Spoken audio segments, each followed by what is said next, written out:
우리 함께 찬양함으로 우리 하나님 앞에 나가겠습니다. 나 무엇과도 주님 바꾸지 않으니 함께 고백하며 찬양합니다.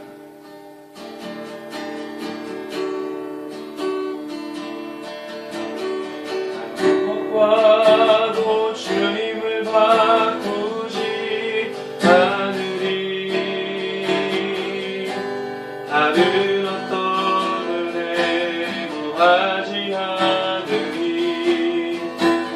주님만이 내 삶의 도움이시리.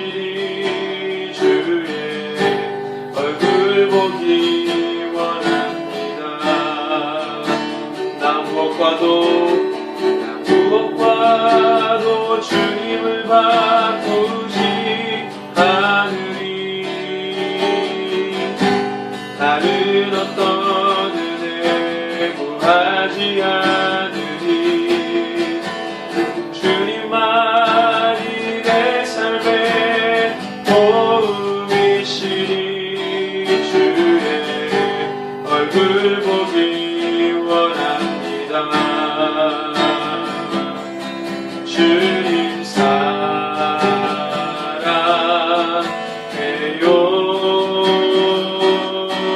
온 마음과 정성 다해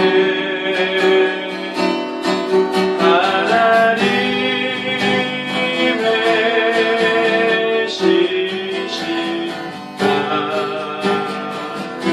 친구 되기 원합니다. 무엇과도 주님을 바꾸지 않으리. 다른 어떤 은혜 구하지 않으리. 주님만이 내 삶의 도움이시리. 주의 얼굴 보기 원합니다. 주님 사랑해요.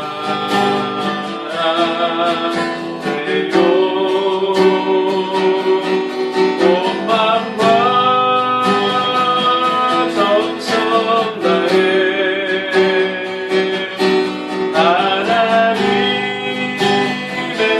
하나님의 시시라 친구 되기 원합니다. 주님 사랑해요. 주님 사랑해요.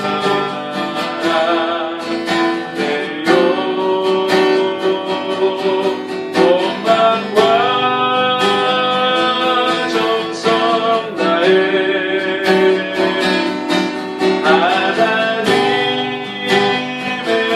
하나님의 시시라 친구 되기 원합니다.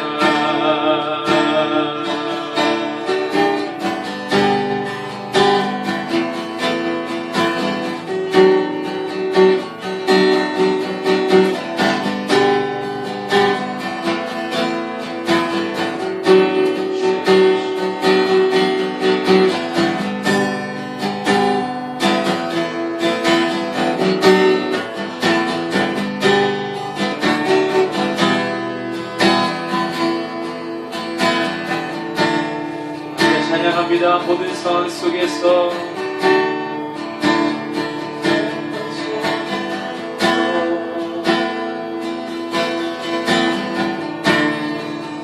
모든 상황 속에서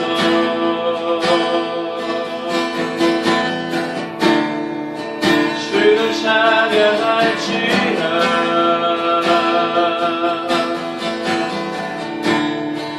주는 너의 큰 산들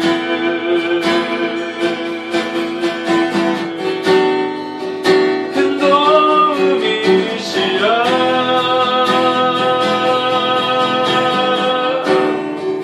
주의 얼굴 구할 때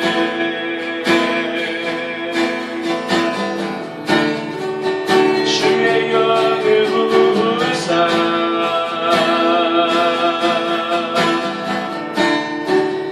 그 신사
찬양할지라.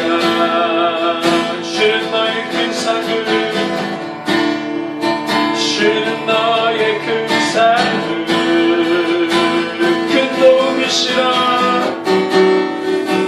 큰 도움이시라. 주의 얼굴 구할 때, 주의 얼굴 구할 때 주의 영을 부사, 주의 영을 부사. 크신 사랑 안에서, 크신 사랑 안에서 주를 보게 하소서. 주를 보게 하소서.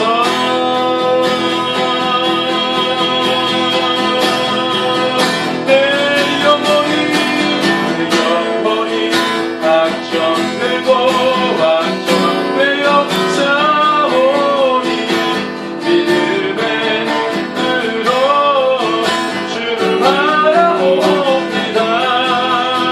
내 영혼이 확정되고 확정되어 싸우니 믿음의 눈으로 주를 바라봅니다.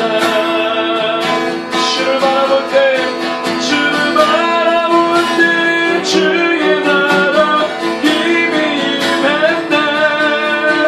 그 영원한 나라 보게 하소서. 내 영혼이 확정되고 확정되어 싸우니 믿음의 눈으로 주를 바라봅니다. 내 영혼이 확정되고 확정되어 싸우니 믿음의 눈으로 주를 바라봅니다. 우리의 마음을 주님 앞에 올려드립니다. 예배 가운데 우리의 마음을 주님 앞에 품고 나갑니다. 내 마음을 확정되고 확정되어 싸웁니다. 주님 앞에 나가기로 결단합니다. 시간이 주여 주의 영화 능력을 보이시고 우리의 영혼을 새롭게 해주십시오라고 약게 주의 이름으로 기도합니다. 주여 우리의 마음을 주님 앞에 올려드립니다. 아버지 우리의 마음이 확장되었습니다. 아버지는 주의 나라가 우리 가운데 임하게 해주십시오. 아버지는 주님 만나고 일어납니다. 아버지는 주님 우리 삶의 큰 능력과 도움이 되시는 주님을 찬양합니다. 하나님 우리 가운데 일으키는 부어주시옵소서. 주님 우리 가운데 주의 놀라운 사랑을 얻게 해주시옵소서. 아버지는 주님 우리의 그 도움이 되신 주님을 찬양합니다. 시간에 주님만 보게 하여 주시옵소서. 아버지 내 영혼이 주님 앞에 확정되어 싸웁니다. 하나님 없는 주님 이 시간에 눈들어 주님만 보게 하시고 주님만 찬양케 하시고 주님만 예배케 하여 주시옵소서. 우리가 주님만 바라보기로 합니다. 주님만 찬양하기로 합니다. 주여 우리 마음이라는 곳에 활짝 하시고 오직 주님만 예배를 하실 수 있도록 역사해 주시옵소서. 오 주님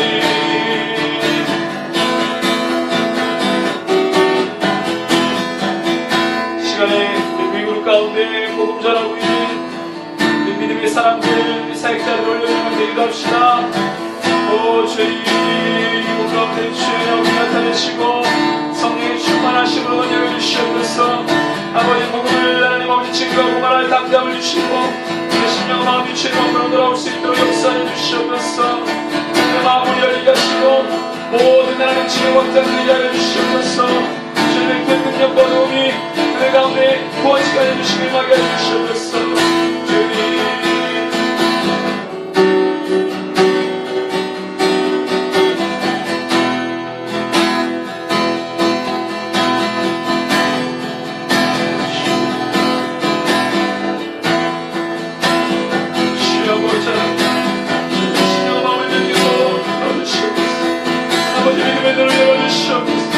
감당할 용도가 높게 하여 주시옵소서. 주님께서 그 능력을 우리 되어 주시옵소서. 아버지 저의 마음을 신령을 구하시고 나의 괜찮게 하시고 그들의 만나게 해주시옵소서. 담대케 해주시옵소서. 주님만 바라보고 하나님 세례 감당할 수 있도록 역사해 주시옵소서.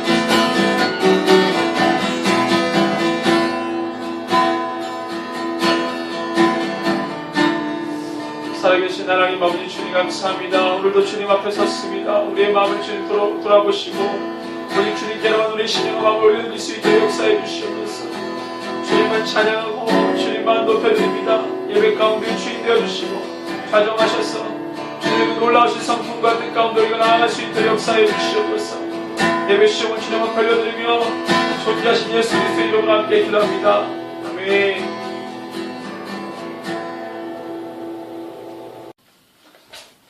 예, 오늘 우리 말씀의 맥잡기 21번째 시간입니다. 오늘도 우리 마가복음을 중심으로 해서 우리 복음서의 흐름을 좀 깊이 나누도록 하겠습니다. 우리 지난주에 5,000명을 먹이신 사건 이후에 게네사렛 지방에서 예수님께서 이제 많은 병자들을 치유하시잖아요. 이 흐름이 이제 4가지 땅에 떨어진 씨 비유를 이후로 어떤 것이 우리 믿음의 방해가 되고 걸림돌이 되는지 그 부분에 대해서 우리가 깊이 묵상을 하게 됐고, 예수 그리스도 그분의 정체성에 대해서 오병이어를 통해 우리가 알게 되고, 또 이제 그렇지만 병을 고치시는 예수님에 관해서 이제 굉장히 환호하고, 그래서 요한문서는 그것을 경계하고, 표정 믿음 경계하고, 이런 것들을 계속 우리가 이제 살펴봤습니다. 자, 오늘은 예수님께서 이제 이 장로들의 전통에 관해서 바리새인들과 서기관들, 종교 지도자들과 충돌하는 장면이 나오거든요. 그래서 이제 또 믿음의 걸림돌이 뭐냐, 이것을 또 우리가 이 논쟁장에서 우리가 깊이 좀 볼 수 있다고 생각을 합니다.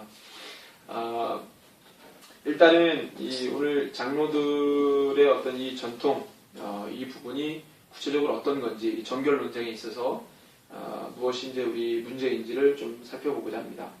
7장 1절에 시작할 때 바리새인들과 또 서기관 중 몇이 예루살렘에서 와서 예수께 모여들었다가 이제 이렇게 시작을 하거든요. 그러니까 예루살렘으로부터 오는 종교적 경찰, 종교 검찰 이런 사람들이 예수님의 어떤 이 부분들을 검증하고 책잡기 위해서 이제 예루살렘으로부터 파견된 종교 검찰, 경찰 같은 사람들이에요. 이 사람들이 이제 부정한 손 씻지 아니한 손으로 떡 먹는 것을 예수님의 제자들 몇 사람을 이제 봅니다. 그러면서 이 장로들의 전통을 지키지 않는 그 예수의 제자들을 향해서 이 사람들이 이제 책을 잡기 시작을 하죠. 그래서 이제 5절에 보니까요, 바리새인들과 서기관들이 예수께 묻되 어찌하여 당신의 제자들은 장로들의 전통을 준행하지 아니하고 부정한 손으로 떡을 먹나이까? 이렇게 이제 물어요. 그러니까 장로들의 전통을 준행하지 않은 부분에 대해서 이들이 이제 문제를 삼기 시작합니다. 자, 예수님은 복음을 전하는데요. 이 복음을 전하는 것은 모세 율법을 폐기하고 복음을 전하는 게 아니고요. 예수님 분명히 이제 구약 성경을 다 인용하시니까 모세 율법을 완전하게 하시는 것이죠. 그러니까 구약 성경의 모든 것을, 모세오경 포함한, 토라를 포함한 모든 것을 완전하게 하시기 위해서 말씀을 하시는 거예요. 그러니까 그 모세 율법을 폐기하는 부분이 아니라 모세 율법을 하나님의 마음으로 잘 이해시키고 완성시키기 위한 예수님의 말씀이, 그들이 모세 율법을 자기들의 계명으로 풀어서 해석해 놓은 사람의 계명과 장로들의 전통 유전에 따르는 그 모든 교훈들을 가지고 들어오니까 예수님이 모세 율법을 완성하게 하심으로 복음을 전하려고 하는 이 내용과 정면 충돌이 되는 거예요. 그러면서 예수님의 마음은 이들의 모세 율법도 모르고요, 성경도 모르고 하나님의 마음도 모르는 거예요.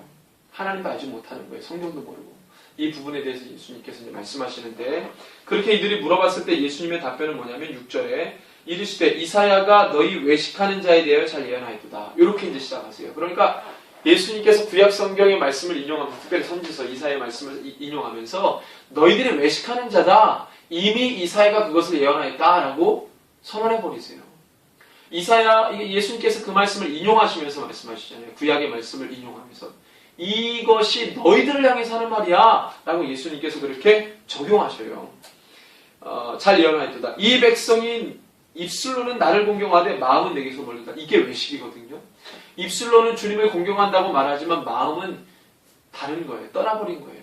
이것을 외식이라고 하는데, 자, 그것이 어떻게 작용을 했냐면 사람의 계명으로 교훈을 삼아 가르치니 나를 헛되이 경배하다. 여러분들 이 예수님의 말씀을 잘 이해해 보세요. 이게 지금 논쟁 자체가요. 예수님의 말씀하고 정면으로 부딪히는 거거든요. 그런데 예수님의 말씀과 정면으로 부딪히는 그 내용을 보면 정말로 모세 율법을 잘 정리해가지고 그 담겨진 하나님의 마음을 예수님에게 풀었다. 그럼 예수님과 논쟁할 이유가 없죠. 왜? 예수님도 그 말씀을 완전하게 하시려고 하니까. 내용적으로는 문제가 없어야 되는데 그들도 모세 율법이라고 지키면서 한다는 말이 예수님하고 정면 충돌이 돼요. 그 내용을 보니까 모세 율법의 내용도 아니야. 여러분들 나중에 이제 금식 논쟁에서도 보면 알듯이 여러분들 모세 율법에 정한 금식은 1년에 한 번이에요. 대속죄일 때. 근데 그들이 어떤 유대의 전통에 따라서 사람의 계명에 따라서 장로들의 유전에 따라서 4번을 더 만들어서 자원 금식도 만들고 여러 가지 금식을 만들면서 그것을 하지 않은 것에 대해서 공격하고 질책합니다. 정말로 이 금식의 참된 의미를 모르는 것이죠.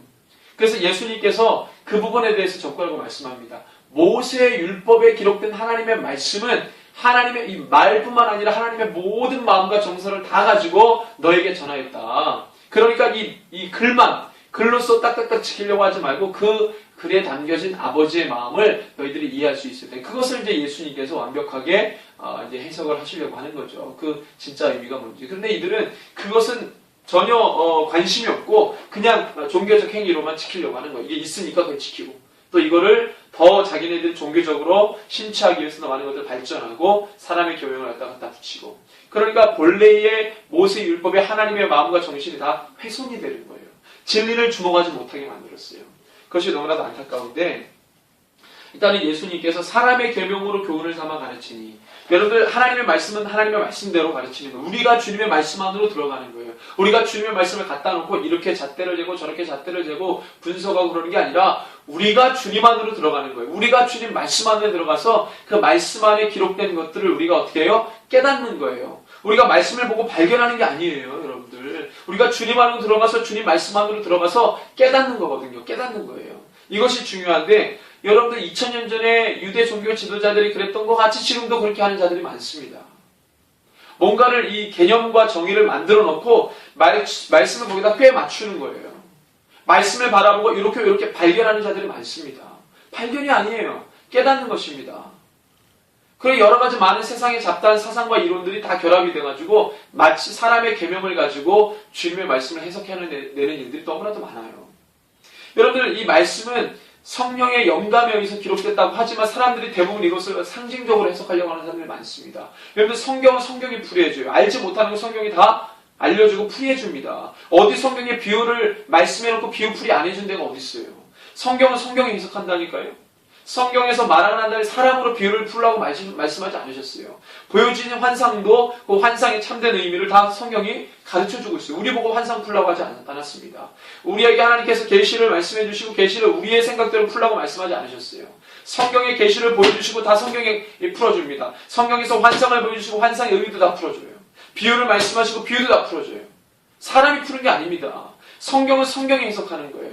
그래서 우리가 성경은 물론 상징적으로 돼 있는 것도 있지만 상징적으로는 다 하나님께서 다 풀어주셨으니까 그 외의 것들을 다 우리가 진짜로 그대로 믿고 나가는 거죠. 그게 성령의 감동으로 기록된 것을 우리가 진짜로 믿고 따라가는 거죠. 어떻게 여러분들 우리가 이 성경을 상징적으로만 다 있다 그러면 어떻게 이걸 따라가요? 어떻게 따라갑니까? 말이 안 되죠. 그래서 부분적으로 취하려고 하는 자들이 너무 많아요. 성경은 기록된 그대로 우리가 보는 겁니다. 있는 것 그대로 보는 거예요. 현실이고 현재입니다. 그대로 되어진다고 말씀하세요. 여러분들 이 이사야가 했던 말을 주님이 어떻게 적용합니까? 이사야가 너희들을 바라보면서 이런 예언을 했구나. 너희들의 모습을 바라보면서 미리 예언했구나. 이사야 어떻게 말합니까? 이사야가 너희 외식하는 자에 대해 잘 예언하였도다 라고 그들을 향해서 예언한 것처럼 말씀하시잖아요. 이사야가 그 전에 얘기했던 것이 바로 너희들을 염두에 두고 말했던 거구나 라고 예수님이 그렇게 판단하시잖아요. 적용을 그렇게 하시잖아요.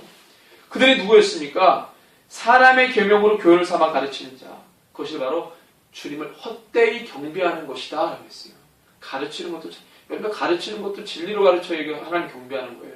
경배라는 것이 찬양만 예배만이 아니에요. 주님 앞에 쏟는 모든 행위가 다 하나님 앞에는 경배예요. 거기서 거짓이 들어가면 주님 경배받지 않으십니다. 우리의 진리가 담겨있지 않으면 경배를 받지 않으세요. 가르치는 일이든 예배하는 일이든 무엇을 하든지 간에 우리 안에 생명이 진리가 들어가지 않으면, 주님의 본이 들어가지 않으면 하나님을 경배하는 것이 아니라는 거예요. 자, 그러면서 그들의 모습이 뭐냐면, 너희가 하나님의 계명은 버리고, 이거 뭐예요? 율법. 모세의 율법은 버리고 사람의 전통을 지킨다 그러죠. 여러분들 좀 잘 적용하셨으면 좋겠습니다. 지금 요게요, 이건 종교 지도자들이거든요. 지금 종교 지도자들에게 하신 말씀이에요. 평신도들은 알아요, 그걸? 이거 여러분들 사람의 전통, 이 사람의 계명을 누가 만들었습니까? 종교 지도자들이 모세 율법을 가지고 자기네들이 해석하면서 만들어 놓은 유대 전통이에요. 장로들의 전통이에요. 여러분들 길가에 왔다 갔다 하는 사람들이 만든 게 아니에요. 종교 지도자들이 만든 거예요. 그 종교 지도자들이 만든 것을 예수님이 뭐라고 책망하시는 거예요? 너희가 하나님의 계명을 버리고 사람의 교훈을 삼아서 사람들에게 가르친다 말하잖아요. 지금 일들이 벌어진다니까요. 일들이 벌어지고 있어요. 주의 종들이 하나님의 말씀 있는 그대로 전달하지 않고요, 사람의 사상과 계명을 거기다 집어넣어서 가르칩니다. 거기다 가둬놔요. 하나님의 마음 같아서. 물론 사람은요, 정해진 것을 줄 때 잘합니다. 거기서 안정감을 누려요. 이게 안전장치예요. 사람들을 잘 컨트롤하고 통제하기 위해서 뭔가를 규범화시키는 것. 예, 요걸 잘했어요. 이걸 잘하니까, 이걸 잘해서 건네주면 사람 통제하기가 좋아요. 여러분들, 우리를 통제하고 우리를 다스리시는 분은 오직 주님밖에 없습니다. 세상의 어떤 잡다한 것들 가지고 사람 통제하고, 여러분들 성경 그렇게 말하지 않아요. 오직 우리를 다스리고 통치하시는 분은 하나님이시는 거예요. 하나님 말씀이란 말이에요. 우리 각자 개개인이 하나님 말씀과 복음에 통제받고 통치받는 거예요.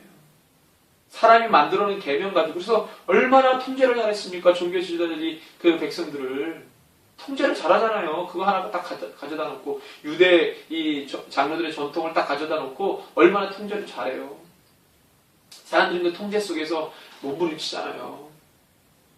예수님 그걸 보시면서 마음 아파하셨고, 진리 안에서 자유해야 되는데 못하는 거예요. 하나님의 깊은 의미를 알지 못하는 것이죠. 자, 그래서 모세는 내 부모를, 하나의 예를 들었습니다. 예수님이 10절에서 보면, 모세는 내 부모를 공경하라 하고 또 아버지나 어머니를 모욕하는 자는 죽임을 당하리라 했거늘 너희는 이르되, 자, 그렇게 모세 율법에 나와 있는데 이것이 어떤 분명한 의미를 갖고 있는지, 또 너희들은 이것을 어떻게 왜곡시켰는지 예수님 말씀하세요. 먼저 왜곡을 어떻게 시켰는지, 너희는 이르되 사람이 아버지에게나 어머니에게나 말하기를 내가 드려 유익하게 할 것이 고르반 곧 하나님께 드림이 되었다고 하기만 하면 그만이라. 자, 여러분들, 재물이라고 하는 것은 누구의 것이죠? 하나님의 것이죠. 그 하나님의 것을 하나님의 목적에 맞게 쓰면 되는 것입니다. 하나님의 뜻에 맞게. 모든 것이 하나님의 근원으로부터 왔으니까.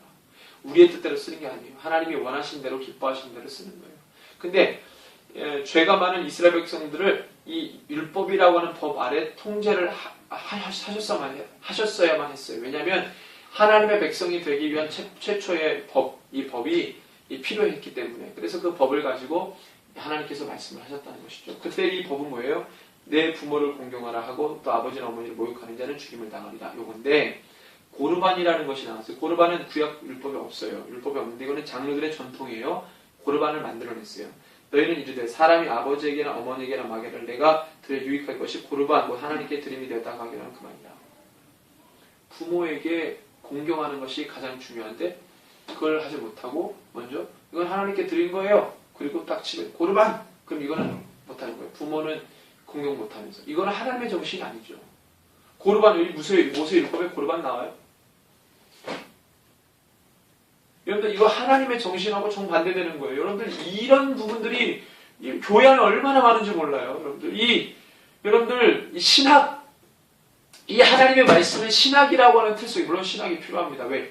최초의 신학의 발전, 교리의 발전은 이단들로부터 진리를 수호하기 위해서 최소한의 어떤 이 교리가 필요했어요. 그것이 이제 필요했기 때문에 필요한 시기에 그런 것들이 이제 막 만들어졌죠. 그 다음에 이제 로마 카톨릭 시대에도 굉장히 많은 진리를 왜곡시키는 내용들이 많았기 때문에 종교 개혁자들을 통해서 그것들을 이제 이 신학 진리의 어떤 말씀에 입각한 신학을 가지고 그것들을 이제 잘 이제 다듬어 갔죠. 근데 문제는 거기서 끝나버렸어요. 그들이 만들어 놓은 말씀이 다가 아닙니다. 그런데 이걸 조심해야 돼요. 그들이 필요해서 만들었지 그게 진리가 아니잖아요. 그게 진리가 아니잖아요. 우리가 이 말씀을 이해하는데 최소한의 필요한 신학이 있습니다. 최소한 필요한 교리가 있어요. 그 이상 넘어가면 안 돼요. 하나님의 말씀이 교리 안에 있지 않잖아요. 하나님의 말씀이 신학 안에 있지 않잖아요. 신학과 교리가 어디서 나왔습니까? 말씀 안에서 나왔어요. 말씀 안에서. 왜 신학과 교리를 먼저 우선시합니까? 하나님의 말씀이 중요한 것이죠. 신학과 교리도 하나님의 말씀으로 검증받는 거예요. 지금 너무나도 주객이 바뀌었다는 거예요, 여러분들. 앞뒤가 바뀌었어요. 이런 부분도 보십시오. 이 고려가 누가 만들었어요? 장로들의 요즘 종교 지도자들이 만든 거예요. 물론 그 당시에 필요해서 만들었겠지만 더 종교적으로 심취하기 위해서 뭔가를 확고히 하기 위해서 만들었겠죠. 근데 이게 지금 걸림돌이 된다고 예수님이 말씀하시잖아요, 지금.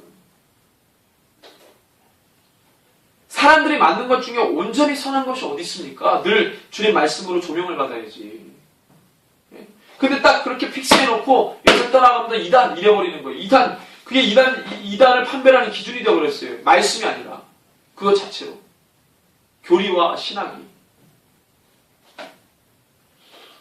자, 그래서 여기서 이 예수님께서 말씀하시는 것은 자기 아버지는 어머니에게 다시 아무것도 하여 드리기를 허락하지 아니하여 너희가 전한 전통으로 하나님 말씀을 폐하며. 너희들이 전한 전통으로 뭘 폐해요? 하나님 말씀 폐하는 거예요. 자, 보십시다. 예수님의 말씀이에요. 이거는 예수님의 말씀. 이거 읽고 이해 못할 사람 없잖아요. 그죠? 이 예수님의 의도는 뭐냐면, 자, 너희들 예수님조차도 구약의 율법을 폐기했습니까? 복음을 말할 때 율법 폐기합니까? 복음을 이렇게 우선시하고 율법을 폄하했습니까? 아니죠. 여러분들 이거 아니라고 다 이야기할 수 있어요. 예수님은 구약 율법 폐기론자가 아니에요. 바울도 그랬어요. 율법을 완성, 율법의 마침. 하나님의 마음을 더 분명히 하는 것. 그게 바로 율법이었어요. 그게 이제 복음으로 갱신됐죠. 왜? 율법에는 예수가 없잖아요. 율법은 예수가 없으니까 예수만 붙으면 그게 완성이 되는 거예요. 예수님의 하나님의 마음을 다 풀어냈잖아요. 그게 복음이잖아요. 그게 율법 이꼬르 복음이잖아요. 율법이 복음으로 갱신됐잖아요. 예수님을 통해서. 모든 것들이 분명히 됐잖아요. 그림자가 율법이었는데 본체가 왔으니까 율법 플러스 예수가 와서 완전하게 됐잖아요. 따로 뗄 수가 없잖아요. 빛이 비치는데 형상이 있으면 당연히 그림자가 있는 건지 형상이 있고 그림자 따로 있습니까? 아니잖아요. 근데 우리가 그림자를 따라왔다가 본체가 왔으니까 본체를 봐라. 그렇지만 이 본체는 그림자만 있을 때 그림자가 본체를 대신해서 했고 본체가 왔을 때는 본체에게 집중하라. 이런 얘기였죠. 이 그림자가 필요 없다는 얘기가 아니라. 자, 그러면 예수님조차도 복음을 말씀하실 때 율법 폐기 안 했는데 너희들은 어떻게 율법의 전통을 지킨다고 하면서 모세 율법을 폐하려고 하느냐. 하나님 말씀 폐하며 그 격에 있다 이거예요. 이거를 여러분 말귀를 잘 알아두셔야 돼요. 하나님 말씀을 폐하며 또 이 같은 일을 많이 행하느니라 가지고. 이 예수님의 답변이에요. 무리를 다시 불러 이르시되 너희는 다 내 말을 듣고 깨달으라. 무엇이든지 밖에서 사람에게로 들어가는 것은 능히 사람을 더럽게 하지 못하되 사람 안에서 나오는 것이 사람을 더럽게 하는 것입니다. 입으로 들어가는 것은 사람을 더럽게 하지 못하는 거예요. 왜요? 어차피 나오는 건 속에서 나오는 것이 바로 이 시대에 이 예수님의 말씀을 좀 깊이 이해했으면 좋겠다라는 생각이 많이 듭니다. 정말로 그런 마음 많이 들어요. 자, 이 비유를 묻자온데 여러분들 성경은요 비유를 본인이 풀려고 할 이유가 없어요. 아니 성경이 비유하고 성경이 비유 다 풀어줘요. 왜 자꾸 이 신천지처럼 비유 있으면 그 비유를 본인들 성경에서 말하지도 않는데 본인들이 그냥 알아서 비유 풀을 합니까? 그거 완전 이단이죠. 성경이 다 알려준다니까요. 자, 이 비유를 묻자온데 예수께서 이르시되 18절에 너희들 이렇게 깨달음이 없느냐? 무엇이든지 밖에서 들어가는 것이 능히 사람을 더럽게 하지 못하면 알지 못하느냐? 이는 마음으로 들어가지 아니하고 배로 들어가 뒤로 나감이라. 이러므로 모든 음식을 깨끗하게 하시니라. 또 이르시되 사람에게서 나오는 것이 사람을 더럽게 하느니라. 속에서 곧 사람의 마음에서 나오는 것은 악한 생각, 음란, 도둑질, 살인, 간음, 탐욕, 악독, 속임, 음탕, 질투와 비방과 교만과 우매함. 이 모든 악한 것이 다 속에서 나와서 사람을 더럽게 한다.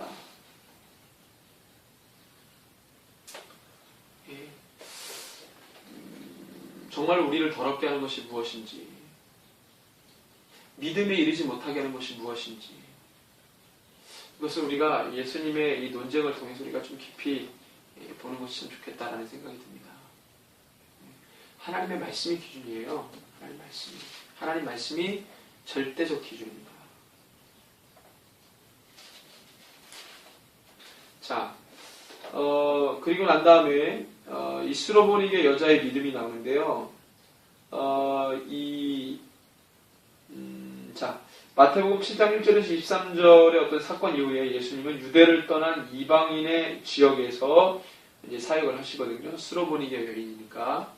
자, 이 사역을 하시면서 예수님께서 이제 어떤 의미들을 좀 이렇게 말씀을 하시려고 하는데, 자, 이 수로보닉의 여자의 믿음. 자, 너희들이 더럽게 여기는, 하나님 그렇게 여기지 않는데, 유대 전통주의자들이 정말로 더럽게 여기는 어떤 것들이 있어서, 이것은 이제 이 갈릴리 쪽 이상에 있었던 수로보닉의 지방에 있었던 이런 사람들을 막 더럽게 여겼거든요. 그러니까 그들의 어떤 이 모습들을 예수님이 정면으로 반박하기 위한 하나의 사건이라고 생각하는데, 이 수로보닉의 여자의 믿음이죠. 24절에서 30절. 유대 전통주의자들은 자기네들이 더럽게 여기는 이 여자의 믿음보다도 믿음이 없다. 예수님이 그렇게 보여주시는 거예요.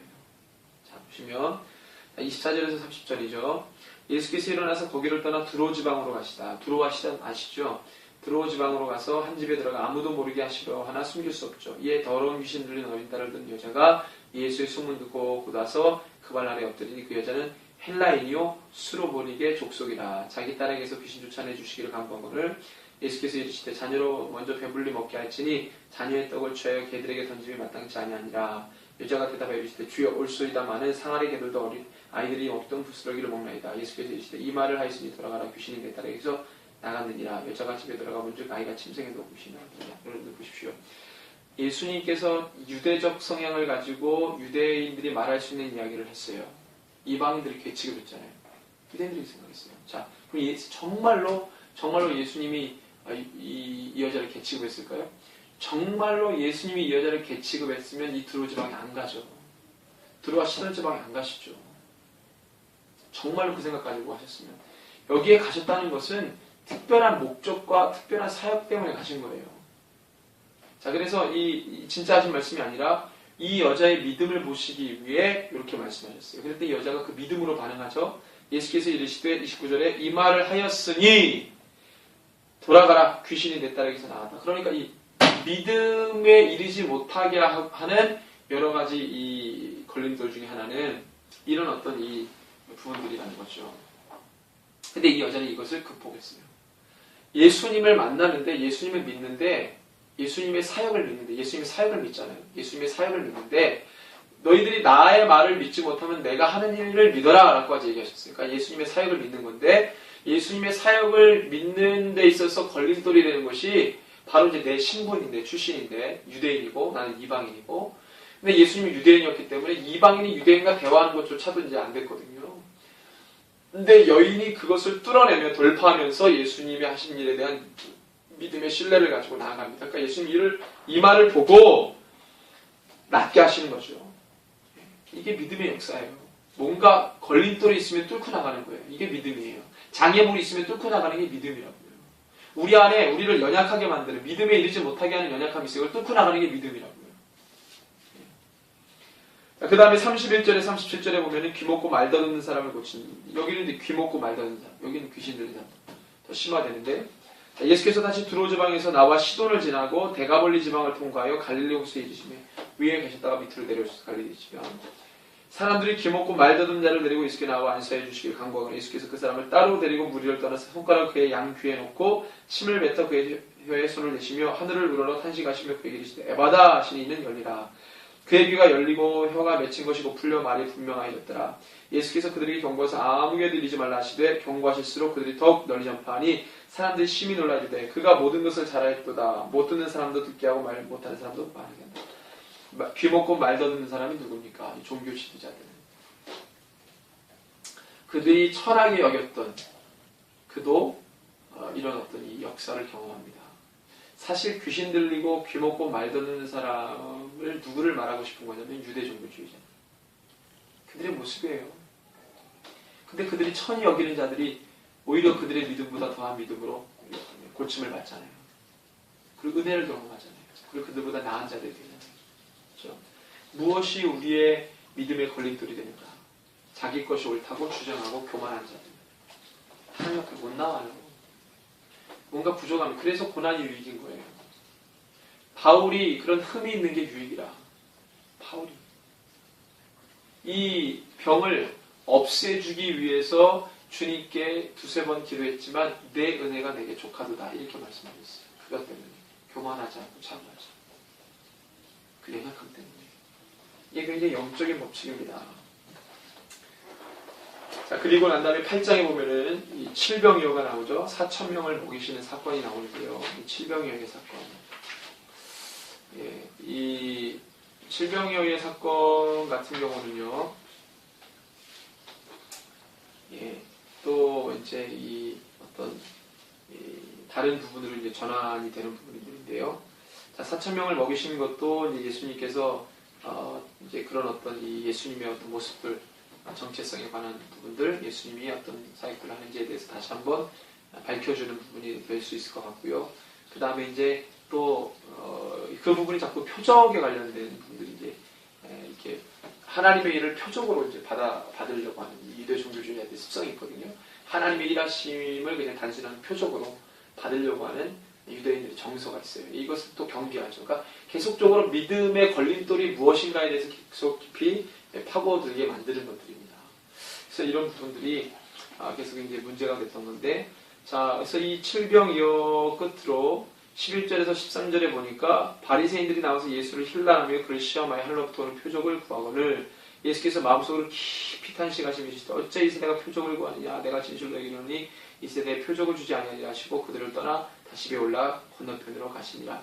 마태복음 16장에 보면은 예수님께서 이 표적에 대해서 말씀하실 때 뭐라고 말씀하십니까? 자, 이 악하고 음란한 세대가 표적을 구하나 요나의 표적밖에는 보여줄 표적이 없다라고 이 마태복음에 나오거든요. 근데 이 마가복음에는 이렇게만 이제 하고 나왔는데 음란하고 악한 세대, 악하고 음란한 세대. 그래서 이 세대가 표적을 구하는, 그래서 요나의 표적밖에는 보여줄 표적이 없는 것. 이렇게 이제 말씀하세요. 그래서 너희가 천기는 분별할 줄 알면서 시대의 표적은 왜 분별할 수 없느냐. 마태복음 16장 3절에 그렇게 얘기하시잖아요. 시대의 표적을, 시대에 돌아가는 것을 알지 못하느냐. 아까 무엇과 똑같습니까? 이 오병이어의 사건 이후에 그들의 마음이 더 둔해졌다. 제자들의 마음이 똑같은 거예요. 어떤 사안을 보고 그것을 꿰뚫어 보지 못하는 이 영적인 둔감함. 이것을 예수님께서 굉장히 안타깝게 여기시거든요. 깊이 탄식하시잖아요. 그런데 우리가 돌아가는 상황을 보고 그걸 알아야 돼요. 이 일의 결국이 뭔지, 이것이 어떻게 왜 일어나는지, 그것에 대해서 통찰할 수 있어야 돼요. 근데 어떤 사건이 벌어질 때 통찰력이 없는 건 이거 굉장히 안타까운 거예요. 영적으로 깨닫는 게 둔하다는 거거든요. 그래서 예수님께서 그것을 계속 말씀하십니다. 자, 오늘 우리가 여기까지 오늘 말씀을 좀 이렇게 보려고 합니다. 그래서 우리가 오늘 7장만 우리가 보게 되었는데, 우리가 7장을 끝으로 우리 함께 이 시간에 기도할 때 하나님, 우리가 믿음에 이르게 하여 주십시오. 우리의 믿음을 방해하는 요소들이 무엇입니까? 우리가 그것을 좀 면밀히 파악하길 원합니다. 우리 함께 이 시간에 우리 자신 올려드리면서 하나님, 우리가 믿음에 이르는 자들이 되게 하여 주시옵소서. 함께 주의 이름으로 기도하겠습니다. 주여, 하나님 아버지 주님, 우리가 믿음에 이르는 자가 되길 원합니다. 우리 가운데 주여, 하나님 아버지 주님, 믿음의 사랑이 되게 하여 주시고 우리의 믿음을 흔들어 놓는 그 모든 악한 것들로부터 우리를 지켜보아 주시옵소서. 우리가 심히 연약하고 부족합니다. 주여, 우리를 붙잡아 주시고 사로잡아 주시옵소서. 하나님, 믿음에 이르는 자가 되게 하여 주시옵소서. 하나님, 세상에 하나님 현혹되지 않게 하시고 하나님 말씀이 내 삶의 중심이시오 능력이시라는 것을 날마다 고백하며 나가는 삶이 되게 하여 주시옵소서. 주여, 감사합니다. 하나님, 오늘도 말씀을 통해서 하나님 믿음이 얼마나 중요한지를 우리 또한 알게 하시니 감사합니다. 우리가 우둔하고 아둔하여서 깨닫지 못하는 자들이 아니라 하나님의 말씀을 깊이 보고 그 안에 감추어진 주의 마음과 뜻을 우리가 면밀히 하나님 깨달을 수 있는 거룩한 주의 백성 되게 하여 주시옵소서. 하나님, 우리가 우둔하고 아둔한 자가 되지 않게 하시고 영적으로 둔감한 자가 되지 않게 하시고 주의 마음으로 말미암아 날마다 주의 것을 깨닫는 자가 되게 하여 주시옵소서. 지금은 우리 구주 예수 그리스도의 크신 은혜와 하나님 아버지의 무한하신 사랑과 성령 하나님의 위로 감동, 교통 충만, 치유 회복케 하심이 믿음 안에서 하나님의 말씀을 잘 깨닫고 그 말씀을 따라 살기를 소원하는 우리 새벽교회 공동체의 모든 예배자들 머리 위에 이제로부터 영원토록 함께 계실지어다. 아멘.